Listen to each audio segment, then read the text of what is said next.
Eli,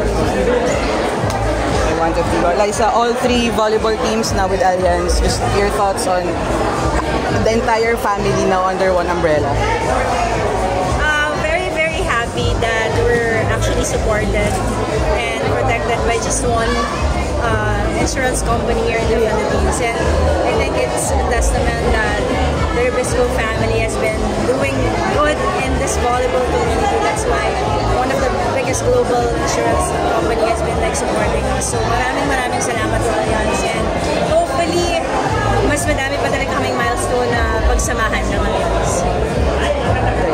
I also see Gia coming back. Yeah.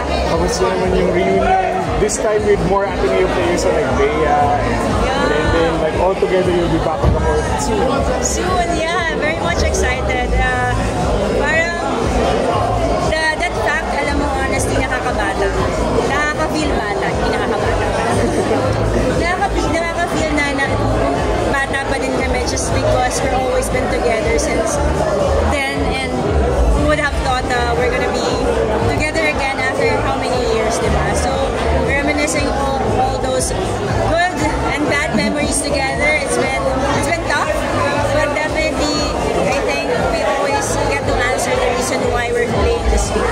It's because of the team, the players we're with, and more reason to actually play better and well in the next coming season. Si Gia spent 2 years in Japan and then shining with Alas. Ano lang expectation mo sa kanya considering you pretty much watched her grow up? You grew up together as volleyball players. Oh my gosh, honestly, even before Gia's going to Japan and playing with Alias, we all know Gia. Gia is Gia.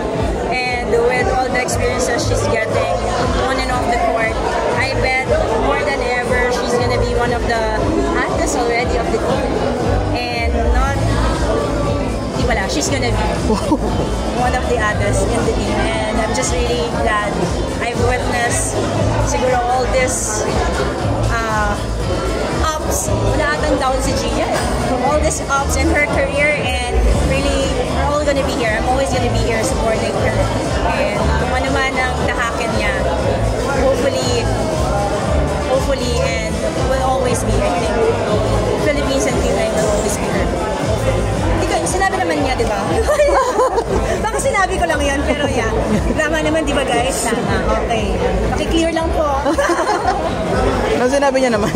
Sinabi naman. Thank you. Then IPBL on tour, balik ulit sa matinding competition. Yes. So, how are you getting ready lang for returning to action with this new team like that? Well, it's the same. We've been training pa rin hard, and I think we have a different pressure right now because coming into this conference where we actually fell short of the last conference. So ibang-iba yung motivation ng mga tao ngayon, ibang-iba yung feeling ng pressure na ngayon.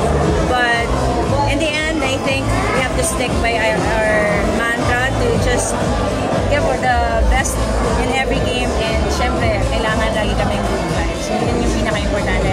We have to always go back. Just your quick thoughts on yung 2 rookies niyo.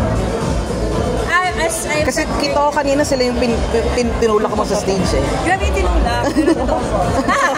They were forced. Honestly, I'm very much, coming into like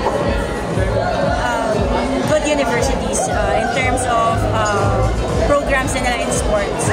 Nakakatuwa na these 2 girls are very willing to listen and to learn.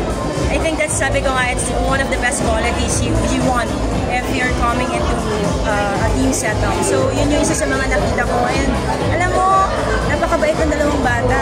It doesn't seem like they came from like, most especially Sheena, from a winning as team in the UAAP. Talagang she's a hard worker, and on the other side, si Nika naman, always, ready for all the feedback that we're trying to tell her. So, yun, brighter future for this too, and hopefully, madami talaga sila makakontribute sa